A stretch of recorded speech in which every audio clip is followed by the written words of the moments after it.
கல்விக்காக எப்பவுமே நம்ம முன்னாடி நிற்கணும். சொல்லுவாங்க, சச்சின் டெண்டுல்கர் படித்தாரா, இளையராஜா படித்தாரா, இல்லை ரஹ்மான் படித்தாரான்னு நிறைய பேர் சொல்லுவாங்க. நம்பாதீங்க, அப்படி ஜெயித்தவங்க 100 பேர் தான். படித்ததுனால ஜெயித்தவங்க தான் இங்கே அவ்வளோ பேர் இருக்கும். நீங்கள் அதை ஃபாலோ பண்ணுங்க. எக்ஸப்ஷனல் எப்பயுமே எக்ஸாம்பிள் ஆகாது.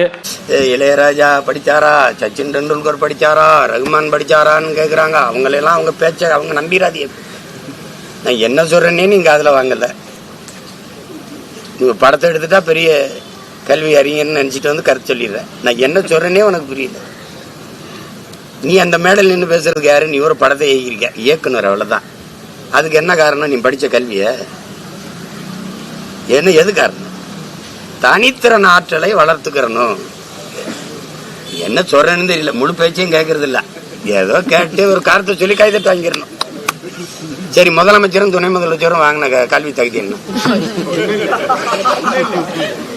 ஐயா மோடியோட கல்வி தகுதி என்ன? போட்டுக்கிட்டாப்புல எம்ஏன்னு சொல்லுங்க.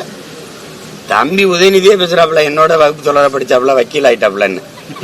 படிச்சு வக்கீல் ஆயிட்டா, படிக்காம நான் டிப்டி சீஃப் மினிஸ்டர் ஆயிட்டேன், துணை முதல்வர் ஆயிட்டேன். அதானே அதுக்கு பொருள்.